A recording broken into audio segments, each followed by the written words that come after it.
say goodbye to you I guys. never got to play fucking Skyrim either. I woke up and I was like, I've got 6 hours before boxing. I'm gonna play some Skyrim, and then I needed to fix my bike, and then Play fixing my Fallout. bike took up that entire 6 hours. Play Fallout New Vegas. It No, took 5 hours to do it. I've been there, I've done that, I've done all of the Fallout New Vegas. I want to play new games, and that's why I'm playing Dyson Sphering. No. Just play New Vegas.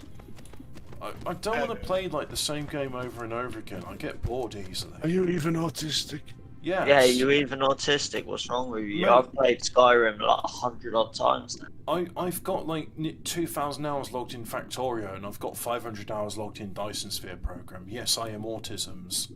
I am autisms. I am INTP-T. I'm looking forward to this Fallout London mod when it comes out for Fallout 4. If it comes out. Wasn't somebody doing like a Fallout Brazil thing? Which I'm not sure if it's like based on Terry Gilliam's film or if it's just like set in actual Brazil. But I'm not sure. It looked interesting. But this Fallout London does look good, but I'm a bit worried because the lead mod in it's been recruited to Bethesda. Uh-oh, warning signs. Yeah. Yeah. And you know, it's like, oh, the lead mod's been picked for Bethesda, and it's like, oh shit. I wonder if she'll sell the fucking. There we go. If she'll sell the intellectual, whatever it is, to Bethesda.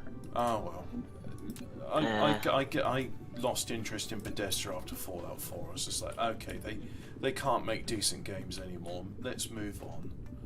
Well, that's usually what they do, isn't it? They'll take the mods and they'll asset flip them. They'll turn it into DLC content that you've got to pay for. The people which worked at Bethesda, which made it a good company, no longer work there anymore because they've been forced out by... Yeah, they've all been fired or they've left. Well, given early retirements, probably. Yeah, some of them went over to Obsidian, I think, and they're working on Outer Worlds 2. Yeah, the problem is that the people, like, they're saying, yeah, someone showed me a photograph of, like, the team that worked on Fallout New Vegas and the team that worked on Obsidian. It's like, they've got women with brightly coloured hair, and the thing about, like, having women in art design is they will not... I'd like to say, except for this one exception. I can't think of a single exception where a female artist will draw a character which is more attractive than themselves. So all the women in Outer Worlds look like ugly, bald-eyed lesbians. Yeah, I know what you mean. That's the gaming industry now, though. Like, I watched E3 and all it was fucking blacks and purple-headed women telling me about video games. Well, it's why I'm not interested in I want some white nerd to tell me about human video characters. games. At least if I'm playing Dyson Sphere program, I mean, look, there's my guy. It's Icarus. It's the construction mech. So I want some nerd to tell me about the game. Some dude that looks like he's never even like sniffed a vagina, let alone been inside one. You know what I mean? Oh, I don't mind sex just telling me about games. I mean, that's okay, but Skuggy knows exactly what I'm talking about as well. The kind of person I want presenting my video game to me. Yeah, I'd rather listen to Dominic Diamonds tell me about Sonic the Hedgehog than Chris Chan. Yeah, you know. Oh god, I can't believe Chris Chan's a fig.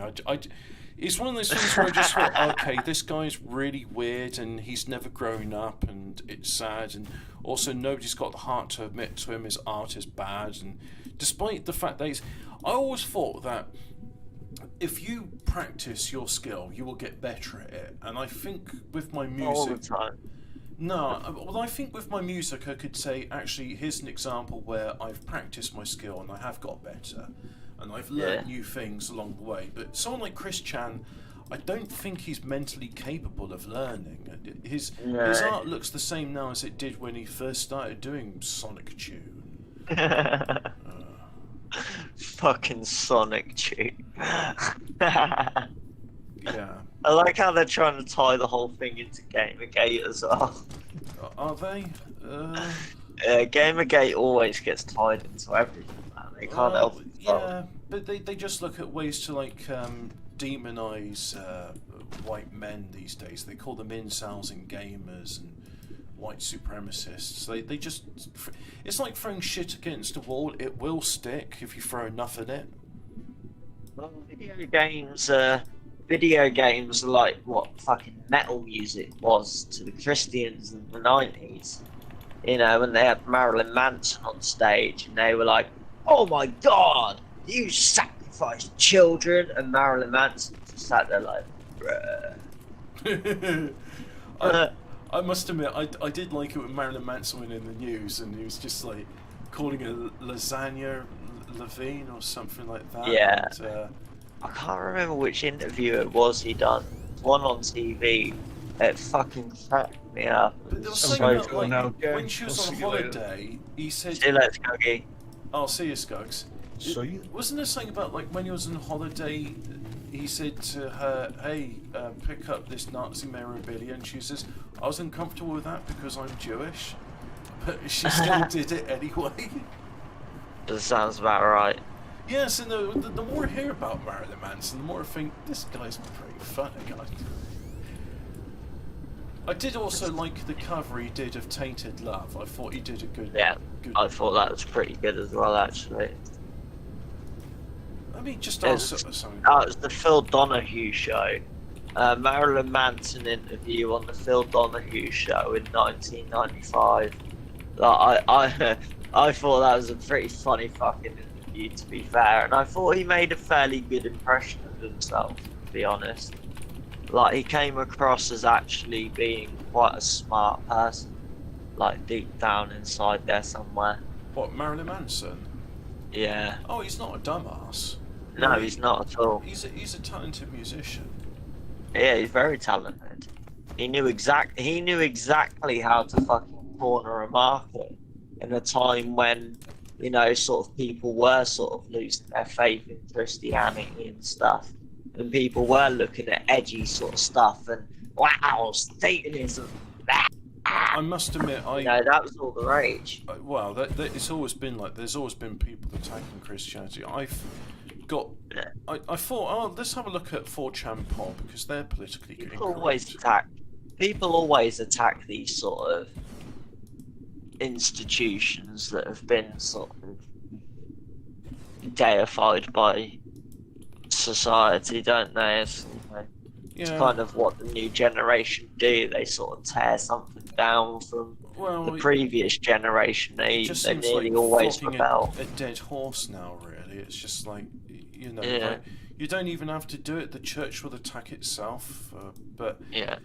I mean, this That's is why you look at the Zoomers now. The Zoomers now, my generation was really fucking atheist and really anti-Christian. And you look at the Zoomer generation, a lot of them are like, they're starting to become highly religious, they're starting to become really traditional, and they're starting to become very nationalist. But And yeah, that's their rebellion. But That's their then form they're no of rebellion. Funsbergs. That's the other thing about them. They're just like they sort of see fun as like bad. And Yeah. Hemi's right Well, about that's that. 'cause They should be in the they- pubs in- fingering a girl. In a way, they are sort of right. Fun is bad because fun's led us to what we're in today. Like, I think a lot of people were having way too much fun, and we just sleepwalked into this complete totalitarian nightmare that we've got now. Yeah. But, Whereas if like, we'd have been having less fun, we'd have noticed it more. but like maybe the reason people were being hedonist is because they knew things were fucked up. I mean, if you talk to any of the Yeah. ravers, they were pretty switched on people. They knew the world was Oh, wrong. yeah. And there was like, we go to raves because this is a different way of being. It's a better way of being. And unfortunately, Yeah. it's a drug-induced way of being, so it wasn't sustainable. But like a lot of the philosophy in that I agree with it. I mean, Well, so I have to call myself a classical socialist, because like what people think socialists are these days is completely like beyond the pale. Like, I've always been socialist in mind. A lot of the what's raving the groups were, utility you know. of these labels? That's why we were ravers. We threw free parties in the middle of the fucking countryside. We didn't want any fucking money. The whole idea was to take money away from the fucking system. Oh, You okay. know, and if anything, it cost us money because putting those rigs together wasn't cheap. So, I mean, I was going to ask, what was the value in labels, but I think I understand it now. Self-made labels are alright. Like, we had a few round here, but the police shut them all down. They, like, linked them all up to the raving groups and everything and shut it all down. Proceeds of the criminality and such. I mean, it's a pretty cringe label, and I don't think it's true anymore, but there's... what's it called? I used to sort of like sympathise or identify as anarchist, but now the only authority I accept above myself is the authority of God. But I was quite I did the whole anarchy thing as well when I was a teenager. Oh yeah. Yeah, it's just quite natural, isn't it? Well, I mean, it's just being rebellious. It's not really. It's It's not, being really rebellious and being too young to understand that anarchy is not a solution. Well, the thing is, it's like you might think, yes, I'm good at governing myself, but unfortunately, there's less scrupulous people around which can't govern themselves, and that's where you need to be fascist and use some force to defend yourself and your family and those around you. And Well, that's why I always say communism is actually impossible because you can't take away the state. The moment you take away the state, people will start acting like fucking chimpanzees. Like communism, anarchism is a utopia. It's utopian, and utopian comes from the Greek word no place. Yeah, it's not going to exist. It won't exist, and you can't point to it ever existing because it's impossible. Well, maybe it will only ever exist in theory. Maybe you can have some anarchy amongst yourself. And I'm just thinking, I've done all this like building at the moment. I'm playing Dyson Sphering now, and I was thinking once I'd done the building, there was some factory I was going to make. I've done the one which makes carbon nanotubes. Was I going to do one about what was it? I know. I'm going to go to the place that does research, and I'm going to identify if it needs anything. Oh, there's a new Age of Empires. Is there? Yeah. Oh, okay. Age of Empires 4. Oh, wow, there's a lot of stone, like 100 million stone. I don't think I'd ever use that much, but... Age of Empires 4 coming out 28th of October. Okay, so what period does that go from? Medieval to, like, industrial era, or... Says one of the most beloved real-time show. It doesn't really have much. But... Oh, here we go.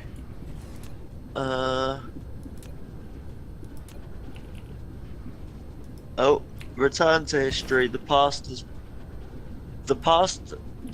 is prologue as you are immersed in a rich historical setting of 8 diverse civilizations across the world, from the English to the Chinese to the Delhi Sultanate. In your quest for victory, build cities, manage resources, lead your troops to battle on land and at sea in 4 distinct campaigns, with 35 missions that span across 500 years of history. Oh, so from in the Dark Age of Ages Empires 2, but yeah, 500 years of history from the Dark Ages up to the Renaissance. Okay.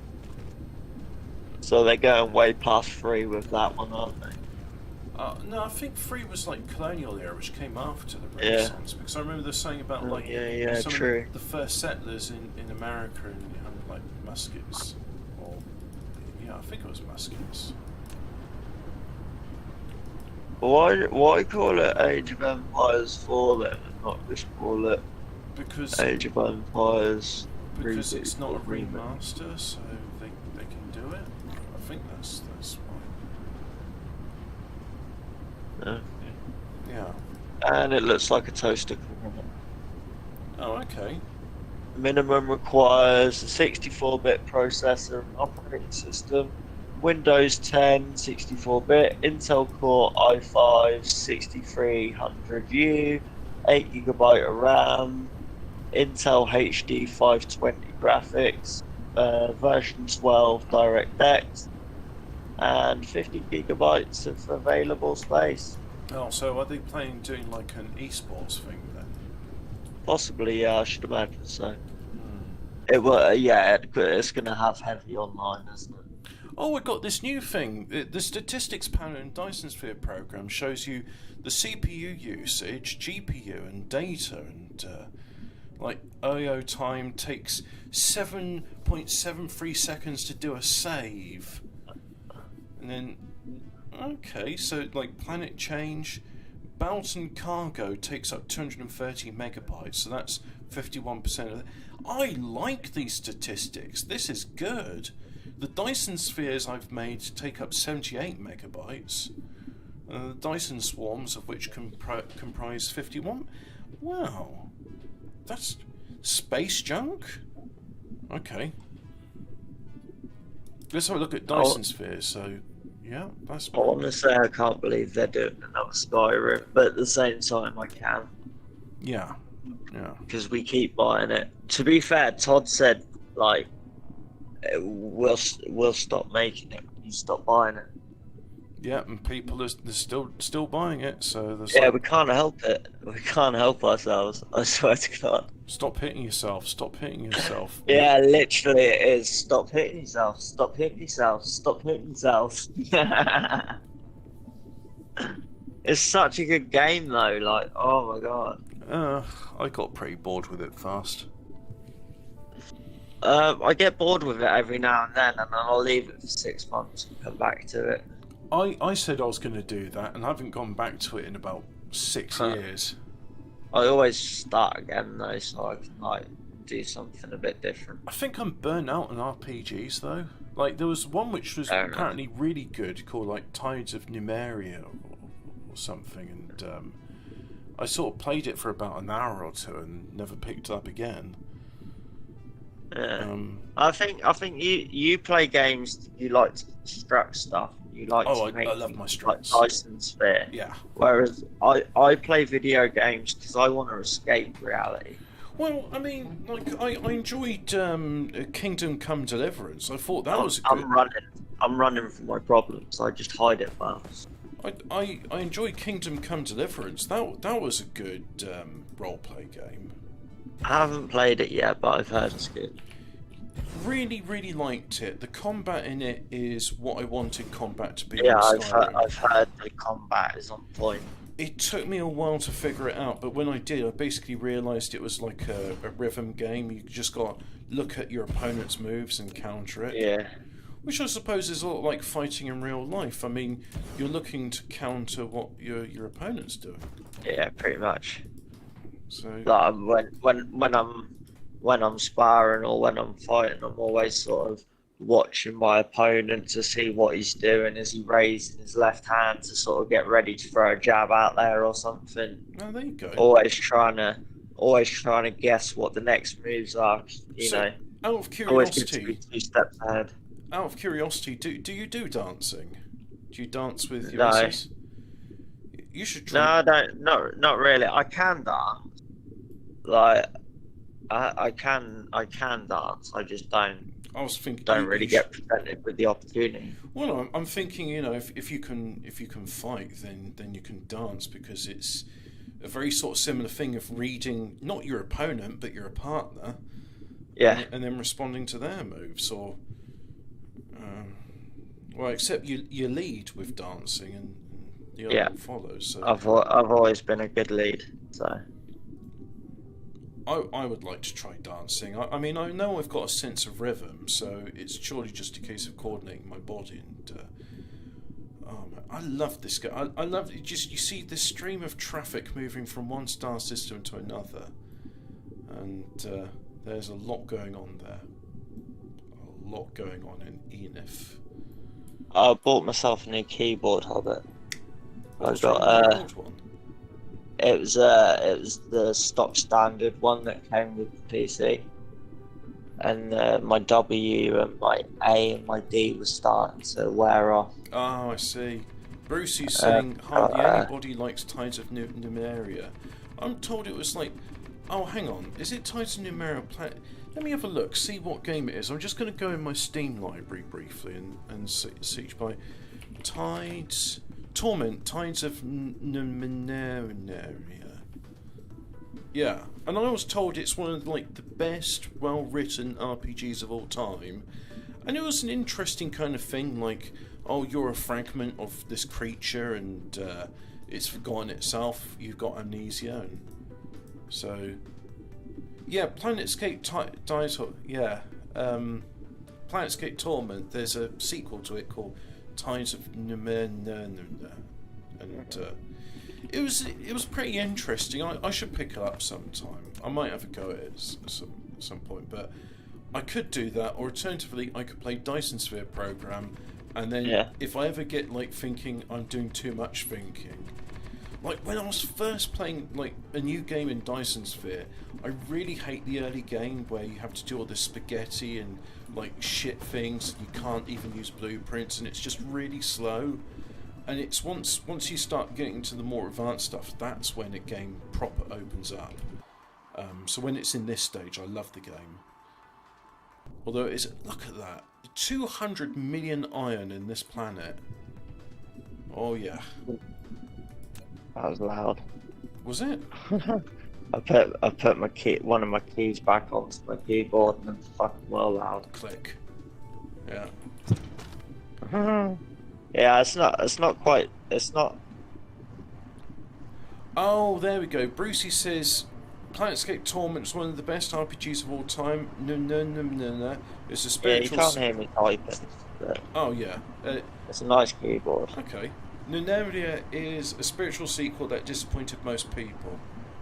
Well, like I said, the little bit I played was kind of interesting, but it wasn't enough to captivate me. But then, I mean, I think I'm just bored with RPGs. Yeah. I like FPS games. Happens. I like Yakuza, for example. That's a role-play game. You're role-playing as Yakuza, and you do unlock abilities in it. But it's kind of like, it's fun because, like, you know, it's not like taking turns to fight. It's like you must use your skill and quick reactions to beat an enemy in a fight. I mean, it's just a fantasy game that you've fallen out with then. No, well, no, I wouldn't mind like a fantasy game. Like if somebody did a magic, which was like skill-based magic, yeah, and it was like interesting, like Yakuza, I'd play it. Okay. I mean, like for example, Reven and Mist, that's fantasy, and I never played it myself, but I watched like my cousin and his dad playing it, and I was like, oh, this is interesting. And they said, do you want to play it yourself? I was like, no, I'm happy watching you. It's like one of the few games where, and occasionally they'd be stuck on the puzzle, and just like, and then they'd figure out, and it's just like, how on earth did they figure that out?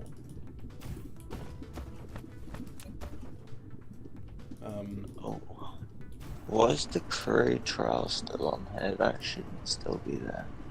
And anyway, I played Endless Legends. It's a fantasy game, but it's kind of like fantasy with a sci-fi twist. But I always thought good fantasy and good sci-fi are kind of closely related, if that makes sense. Yeah, they work really well together if they're done right. Yeah.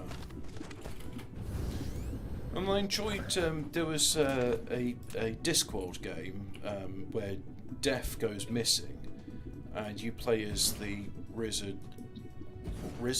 You play as Rincewind, the wizard, and he's got his luggage. And I was like, oh, I remember reading that story when he got his luggage. There was something about like he goes to like Discworld's equivalent of Australia, and it's the land of Forex, and that's where he gets the luggage, and that was a good game. That was point and click. Oh, that new carry command game's only $32.99. So I remember watching this like I think it was on 4chan or so. Someone's like arguing, like not arguing, but they were discussing why do girls enjoy playing The Sims so much? And there's like, because it's a game where you get to manipulate people's lives. Yeah. And it's easy. Yeah. The Sims is one of the simplest games to play in the world. There's so much DLC in it as well. There's like, Yeah. you can spend like over £1,000 if you were to get all the DLC. It's insane. Yeah. How old is The Sims as well? Like, I know they keep adding content to it. Pretty old. I'm guessing the reason Depends which one it is. Like I think they've just brought out a new one. Oh, so this is what's the last like Sims game? Is there? I think it might have been Sims 4. Because I think The Sims 4 didn't that come out in the noughties or something? It's an old. Yeah, Sims 4. Sims 4 was the latest one. It is an old game. When was Sims 4 Yeah, released? Sims 4's been out for ages. Is it older than Skyrim? I think it might be. I think they might be around the same age. Skyrim's 10 years old this year. Hmm.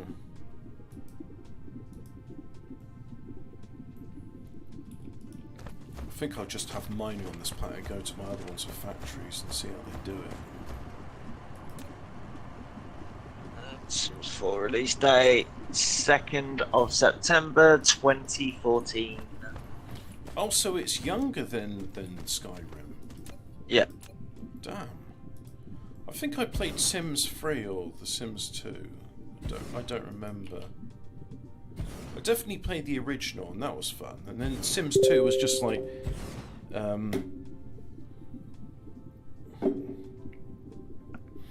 Oh, I just asked a friend of mine who's a goth. I said, do you like Marilyn Manson? Because I was thinking of Tainted Love. And she told me she liked Nine Inch Nails. Some of the music's not too bad, to be fair. What, Nine Inch Nails? Yeah. Oh, I was never into them. But then Johnny Cash did a cover of Hurt, and I thought that was very good. I was into 9 Inch Nails, but then that's because I was a fresh child.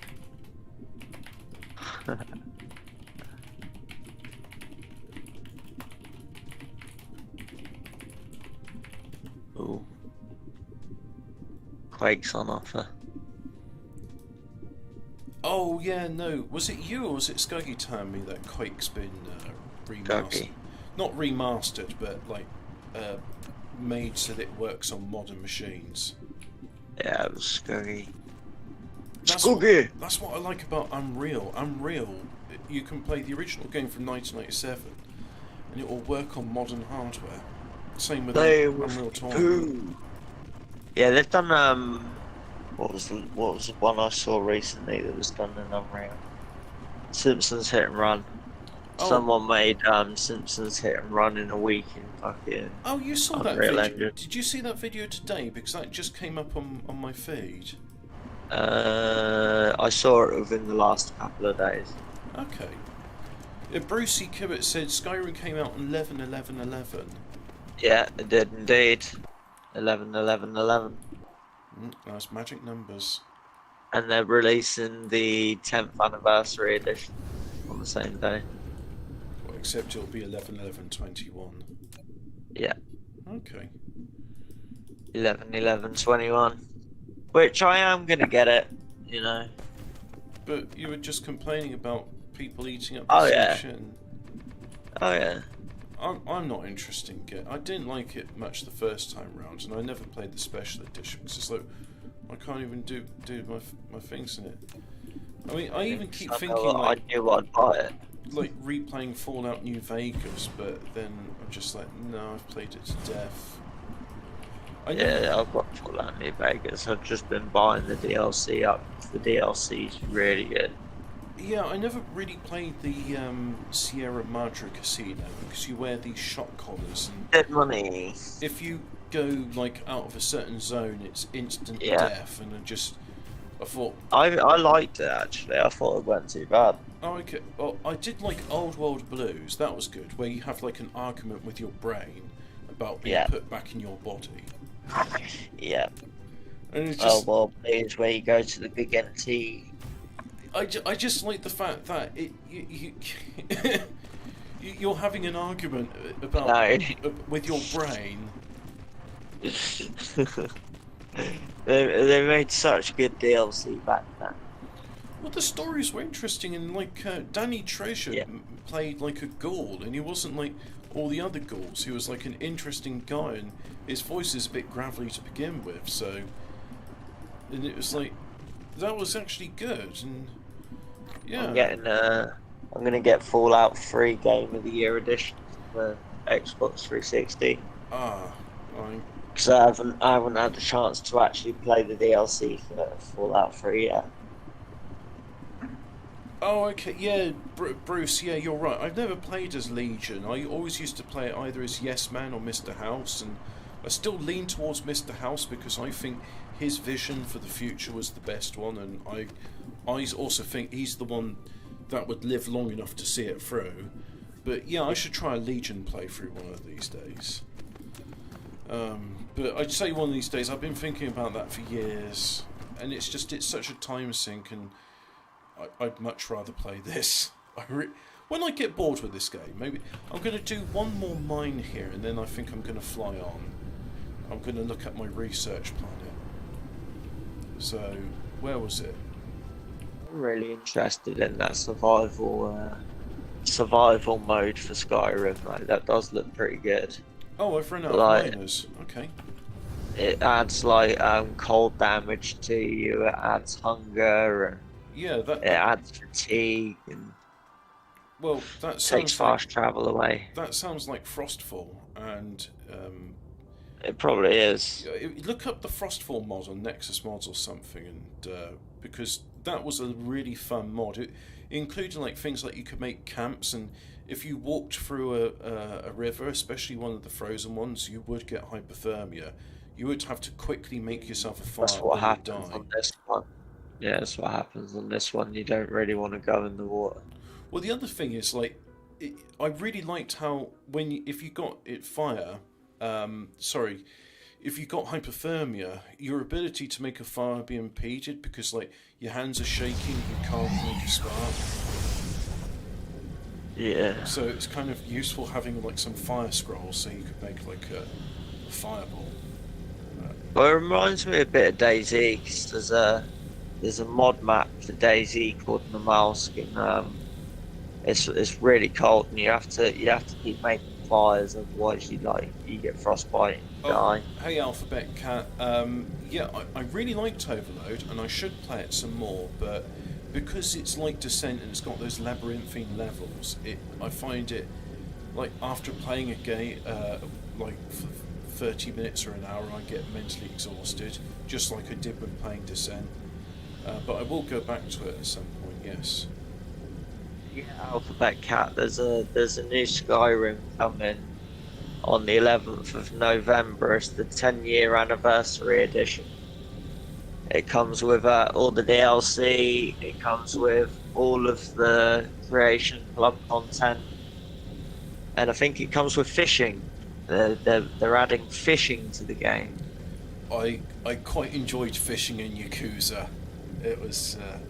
Yeah, I enjoyed it in Red Dead Redemption too. Like, I had all the legendary fish and everything. You know what? I played Red Dead Redemption about 6 years ago, and. The first one.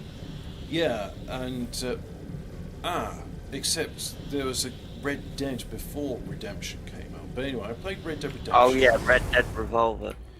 And I remember seeing like this treasure map, and it didn't like set up any quest markers or anything. And I read up about it, and even like reading like the how-to on how to do it. It was fascinating. It was like, okay, there's that tree like shown in the thing, and then you got to go here and there. And it's like, it was a really fun thing to do, the treasure hunt, and I think you ended up with like a decent like jacket or something afterwards. Alright. Yeah. Well, Biaki said, I want to play Rust. I've played Rust on when it came for PlayStation beta, but I do want to get it on PC. That does look really good. So let's see, I've got plenty of blue, I've got plenty of red. Oh, DayZ's I remember fun, what I was going to do. Like, chance of dying quite a lot. You die quite a lot on DayZ. I remember now, so I'm not going to do it on this planet because it's... I suppose I could do another research planet. Some dude said I was stoned the other day. But I went walking. I went I found one of my friends on DayZ, and I went walking up, and he was like, "Yo, your friend sounds fucked, man." And I just stood there, and I went, "Yeah, man, I'm a little bit." Yeah. And me and my mate were both just stood there, just mumbling to each other. Brucey says I played Rust for about 12 hours, and that was enough for me.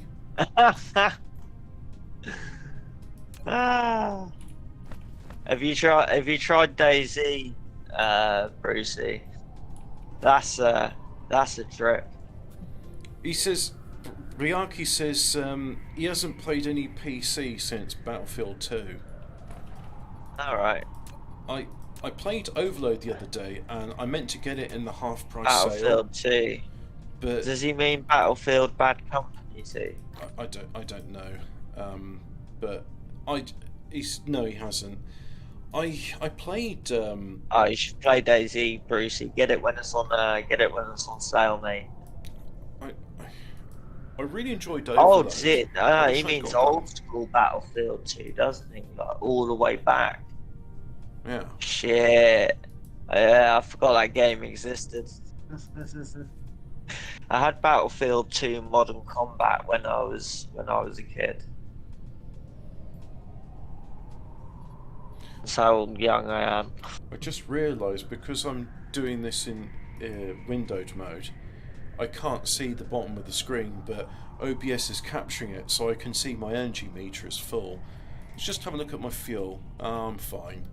That's the great thing about antimatter fuel, it lasts for ages.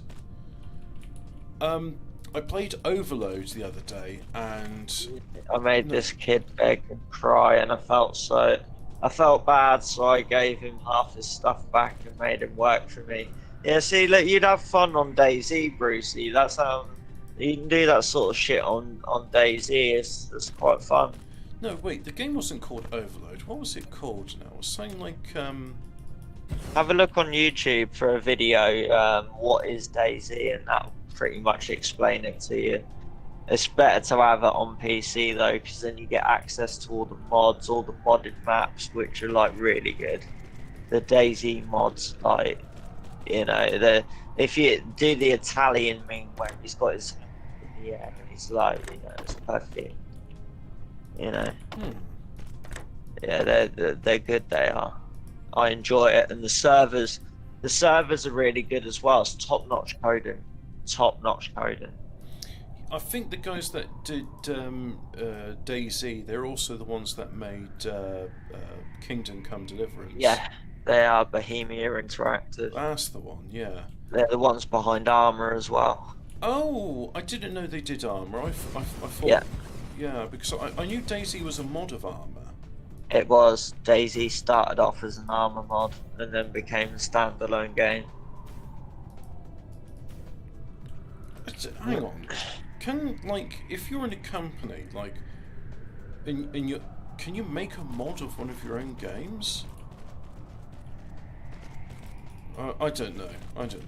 Yeah, I can't see why not. Like, quite a few of the DayZ mods actually work for Bohemia. Like the guy who made the Nomolsk map, which is like, it's really hardcore survival. He used to work for Bohemia. He doesn't anymore, but he used to. Okay. Oh no, that was it. In Factorio, there's a mod maker called Clonan, and he's done mods for like power, so you can have like diesel power and other, I think, wind turbines as well. Alright. And yeah, no, and then I thought Clonan was like, oh yeah, that's the lead developer of Factorio, but no, that's Kovarex. So because I was just thinking, it seems a bit funny, like, well, actually no, there is an example of that, like mods and mutators. Back in the day, Unreal Tournament, they like show, like, yeah, you can modify the game, you can do this with it. And why is that saying collide with other objects? Oh, I've got to do it by hand. Okay, I can't copy it. Yeah, that was it. So Unreal Tournament, you could play the game, but you could have these mutators which would like alter the gameplay, and that was a lot of fun. And Effectively, a mutator was just like a miniature mod. It was just, it changes things. Some of them did add new content, but that just seemed to die out with Unreal Tournament. Nothing really did that afterwards. So it was a nice concept. Love Unreal Tournament. Yeah, I enjoyed Unreal Tournament. I really Remember old school Time Splitters? never played Time Splitters. No. Time Splitters. Is it Time Splitters 3 Future Perfect? I think that was such an ace game. I really enjoyed Titanfall, but I think in the past 6 years, my reactions have gone to shit, and I can't do it now. I enjoyed the single player campaign, but then, why can't you? It's not letting me drag like a bunch of factories. I have to do it individually with a space in between. Why? Oh, I guess it's because of the equatorial band. No, not the equatorial, but the band I'm on is pretty high, so that's why. Okay. Well, that's weird. Oh well. Never mind. We live and learn, don't we? Yeah. We do indeed. Really enjoyed Titanfall, and I enjoyed the single player campaign of Titanfall 2, but I find like the origin stuff such a hassle, especially if you're using a VPN, that I've not really missed playing it. And plus, the competitive, like player versus player part, the caliber of people playing Titanfall 2 is so much better than what we're playing Titanfall 1, that I consistently score last in the game, and I find that demoralising. I find like I'm losing, and I'm not learning anything. Like, Yeah, I know what you mean. one of the things I loved in Titanfall is you could choose the smart pistol as a weapon, and it wasn't like, oh, you're using the smart pistol, you're just automatically going to win, because yeah, it would take you about 3 seconds to get a lock on the player, and in that time, if they had something else, or if they just ran up to you and kicked you, then you could win. And I loved that thing about the game, because that meant like I knew someone's like, well, he can see me, he's not shooting me. Oh, I've just heard the black of a smart pistol, which meant that I had enough time to either shoot them or run up to them and give them a kick. And so yeah. Oh, Brucey says, I'm not even an FPS player, but I loved the Titanfall 2 campaign. Yeah, that was probably one of the most enjoyable single player experiences I've had in a long time. So, you know what? I've done all this. I'm just going to copy and paste it, and it should let me do that. I've done it the way it told me to do it, so use that now. Fucking knackered I am. Well, I mean, you had an early start today, so yeah. Get a sleep. I mean, you should be like, you know. I was gonna just chill on Skyrim before boxing, because like I like to just chill out, but then yeah, everything decided it needed to be done. Yeah, much like my plans for when I was doing my training, and it's just like, oh, hang on. Yeah, all these ideas I had, just it was enough for me to just shower and make my breakfast, and make my packed lunch, and get to the thing. Yeah, I finished sorting out my bike and everything, got all of that sorted, put all of the tools away, washed my hands, turned my PC off, and then had to go. Oh well, that's the thing I was quite happy with today. I finally replaced the number plate lights in my car. In fact, now it's dark, I'm going to go outside and turn the lights on and have a look at it. They had these replaceable incandescent bulbs in them, but unfortunately I've lost the protective plastic covers on both sides. So if there's a bit of rain, it will get inside, and then the bulbs blow. So I ordered from a slow boat in China. It wasn't slow. I was doing the parcel tracking. And after a week, it was in Shanghai, and then it came into Heathrow, and then it was in Heathrow for about 2 weeks. So I guess they were like scanning the package for drugs or something. I don't know, but Making sure it wasn't a waifu doll yeah, in the shape of Hitler. yeah. Well, no, it wasn't. So customs were disappointed and let it Yeah. through. And Disappointed customs, I bet. yeah, well, never mind. That's their loss. That's Really. their job. Yeah, just disappointment all around. Yeah, they're there to be disappointed on a daily basis. Yeah, I mean, imagine seizing all that cannabis and pornography, and you can't even like enjoy it. Well, imagine seizing that cannabis and find out that 300,000 kilos made it through the other airport. Oh, you know what? I'm going to copy and paste this entire design because it's like it's barely making enough titanium crystals. Oh, well, this is nice. Now that I've spent all this time doing it, I can just copy and paste it. So, I'm going to wish you a good night, Hobbit, and to Lord Chat. Good night to Hobbit's chat. Yep. See you, mate. Take care, everyone. You too, mate. Take care, Hobbit, mate. Bye. I know. So yeah, chat. I mean, I had all these plans like, oh yeah, I'm going to be over there. I'm going to do this. No. In the end, it was just enough to get to the place, come back, cook dinner, and then go to bed. But what I was going to tell you about is the number plate lights. Oh, this was quite a fun thing, right? So, scanning for the C, maybe some quarantine thing on it. Oh yeah, okay. Yeah. No, you're quite right. But anyway, they eventually let me have my reg plate lights, and it was quite easy to like. So I laid down on the driveway, reached up under the bumper, and it's like, oh yeah, I can feel the lights there, and there's the retaining clip. I actually looked at the lights, the replacement lights, and gone, by the clips are there, so I knew where to pinch with my fingers. And once I'd done that, I sort of felt it click out. Now, the one on the right-hand side was easy to do, but the one on the left-hand side, I think there's something else in the bumper there. I'm not sure if it's like the silencer of the exhaust or something else, but it's a bit strange. Yeah, it is. And, speaking of a bit strange, not making enough power here. So, easy enough solution. What are you doing? Okay. Oh yeah, let's just do liquid supply. That's all looking hunky-dory. So, why not tap one of these veins and have the things going in? Absolutely massive facility making clear. So yeah, eventually managed to pop both of the old lights out. There we go, there's 7 seconds for saving the game.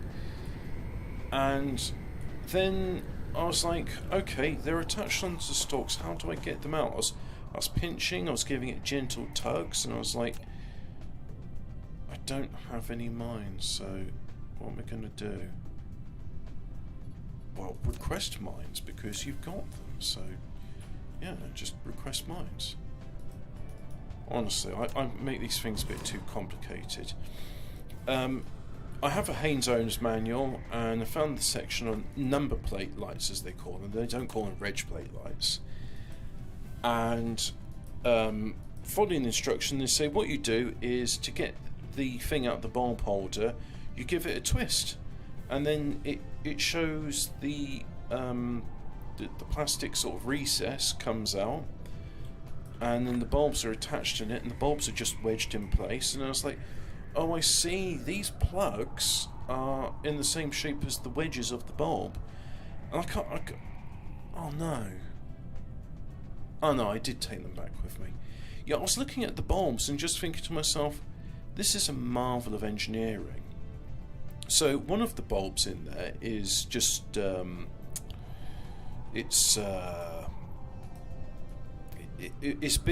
was there for what, a couple of months. I replaced that myself, and one of the other bulbs has been there since the car was new, so that's 120,000 miles old, and that one is slightly blackened and it's dark, and I think to myself, well, that runs on 12 volts. Why not say when I next do stuff from my PC, the little one, not the little one, sorry, the Windows XP, the old computer, why not just do some lights on it, and some wires, and I could charge light. Anyway, I managed to put the number plate lights recessed in, and I tested them, and yeah, they work. Because I thought to myself, well, they're LEDs, they'll be polarity dependent, and either I'm dead lucky and I've put the polarity in correctly, or somebody's got, like, you know, they've turned like the LED clusters into a rectifier, so it doesn't matter which way you plug it around, it's going to go through. I need miners, don't I?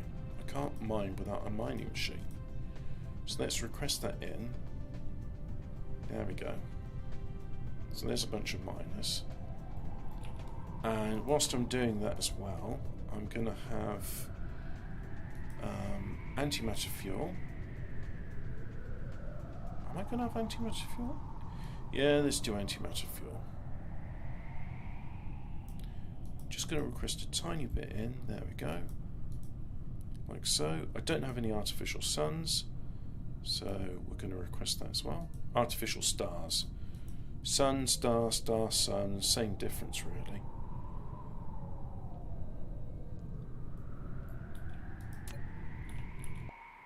Oh, here come the miners.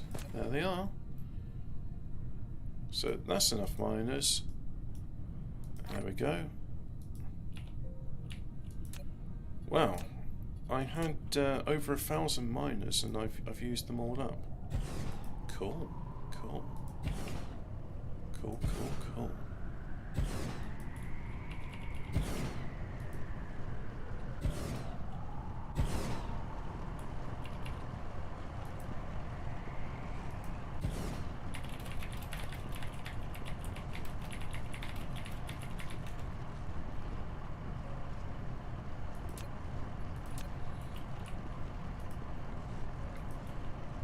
So let's get this done. And really, because I'm just in make minus mode, like all throughout JDLE and even before then, all I've been doing today is just going around planet, setting up power, and then just putting these miners down. And eventually, if I click on statistics, I mean, we can see there that the demand for iron ore is production's matching demand. So it would probably demand more if I could supply it. But that's okay. Really, what that means to say is just keep on doing it until you get to a point where the blue bit is bigger than the yellow bit. But surely, like the demand would level off, and no, I just need to keep on doing it until I can see there's no bottleneck in the smelters. And this is where I'm getting to the point in the game where I should probably be making a forge world. So I need to check and see if my blueprint works. This is scary thought. Let's do that. And oh yeah, so I don't need that many miners. Right. Artificial suns. There we go.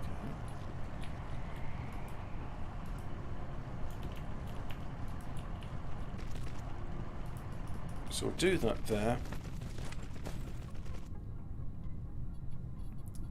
And then, no, I did promise this will be, we'll do the endgame thing, so we'll do the endgame research, but before we do that, we need to just make the foundations work, you know. I like to think like a bunch of stuff's going to work first. And oh look, I go to all this effort and now it's saying, no, you're right for power, mate, you don't need more power. Oh well. So we'll just do one more, try and make it match up. There we go. Right, so that's that done. So we'll just set that to supply. And put that in there. There we go. Oh, no, I haven't put them in there. So now,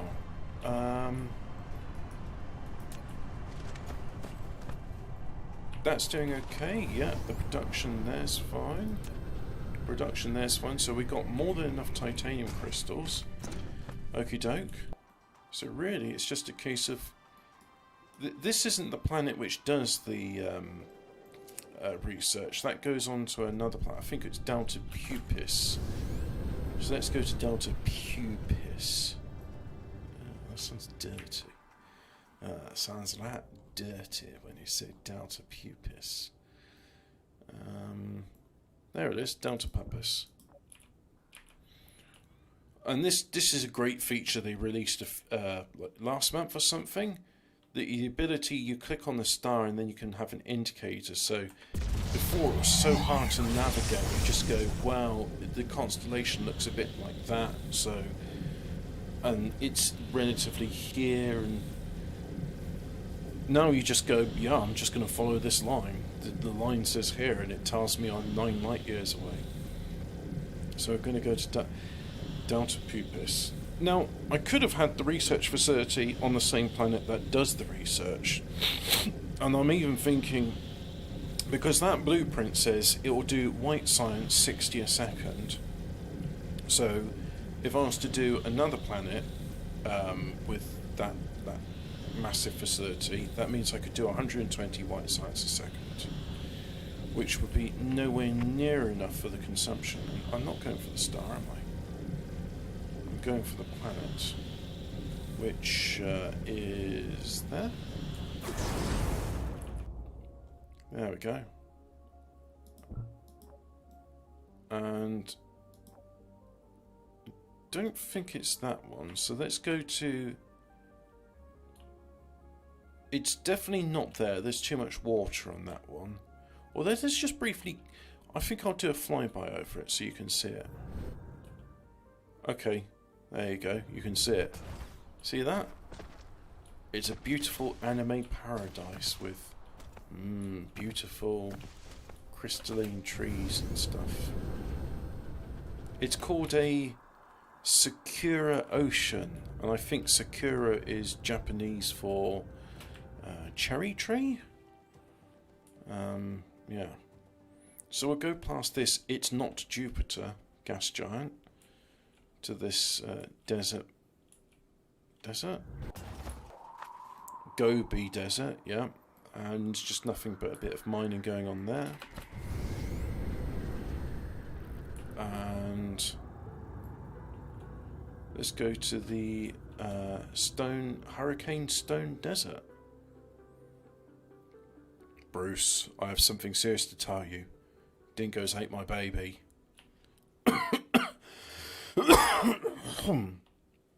Looks like Tau. Yeah, Winston, I know what you mean. What? It reminds me of a Gundam, though.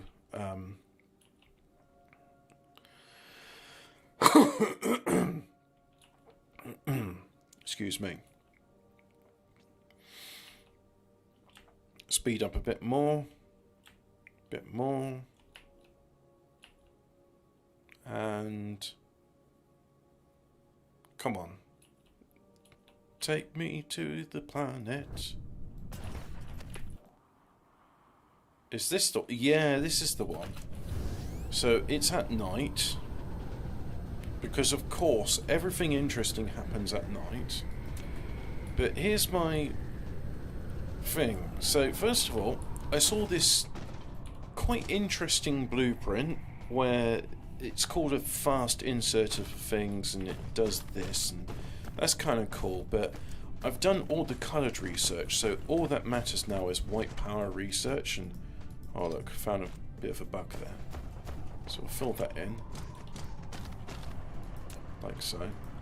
Just get rid of the last piece there. Right, so if I request to do a research with all the research that's buffered up in these laboratories, it's going to do it pretty fast. So save the game, vanilla, and I haven't made a complete Dyson Sphere, but that's okay. Oh, the moon's looking quite yellow and threatening today.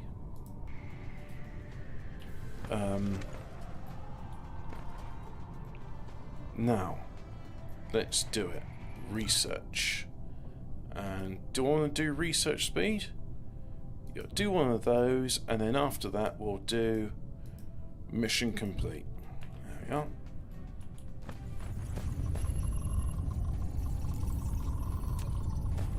Look at that, 540 hashes a second. That's getting through that fast. And we can see here it's struggling. So that's why I put these little stations here, just to repeat every 10 labs or so, because it wasn't providing enough. How about power? Yep, using a fair bit of power to do all that research, but not as much as I thought it would take. And now we can see my design might not be the best for doing this, but it's working more or less. Ah. Of course there's a block there.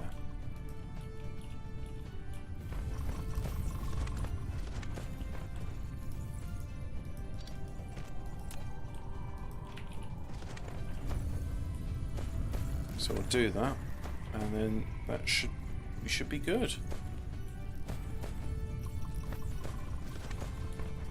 Triumphant trumpet music. Triumphant music is triumphant because it's trumpet, and we can see now that it is requesting some sites.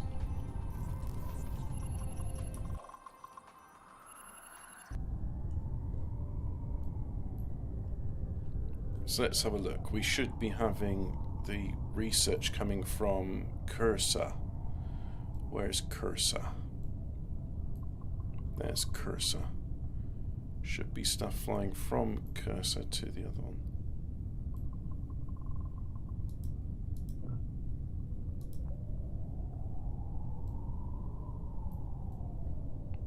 So there's me, and there's this, and there's like a bunch of stuff going on here.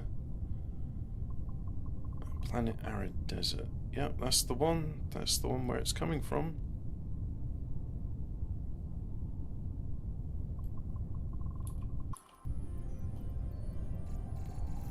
Right. So now that's doing. Look how quickly that research done. 4,000 hashes and.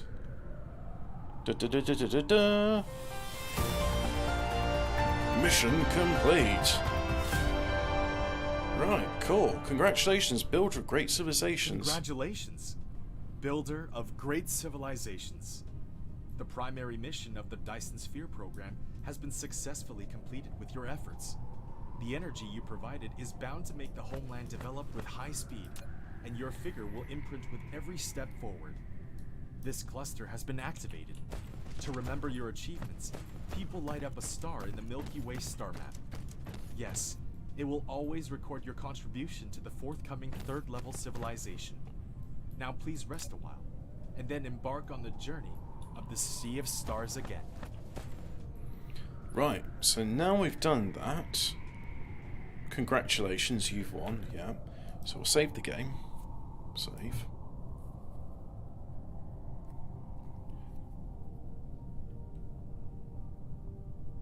Seven seconds it takes to save. Now, quit the game, and there should be some sort of meta game where my star cluster should be should be present. So Milky Way, there we go. Scanning Milky Way. This is going to take some time, but this is interesting. This is a new feature, so you're seeing it for the first time along with me. So total number of Dyson spheres, nearly 250,000. Total power generation, a huge number. And total number of solar cells, a big number. Right, so where's me? There's... Oh look! It's recorded my other clusters. Oh, that's very cool. So this one here, highest power, 181 gigawatts. Number of engineers 1. What, so they're planning on making this game multiplayer? 49 gigawatts. 93 gigawatts. How cool is that, eh? And then, what I was doing... Oh, look at that. 20 terawatts, yeah, so the... 95 terawatts. Okay, that... Number of engineers, 18. Hang on. 18 engineers.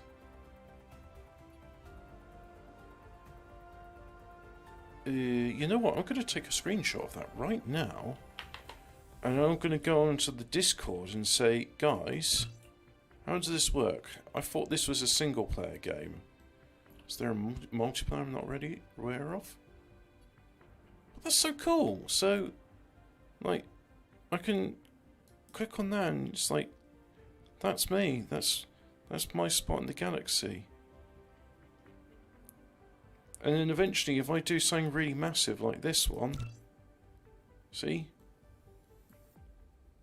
How cool is that? So, new game.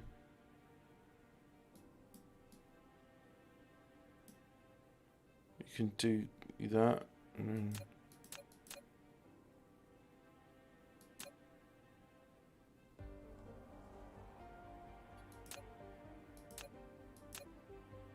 Cool, cool.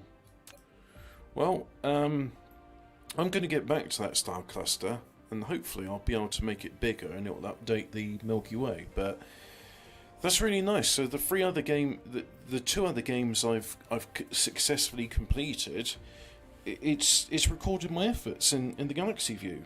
Cool. All right. Well, I'm done with the game now. Thanks for watching.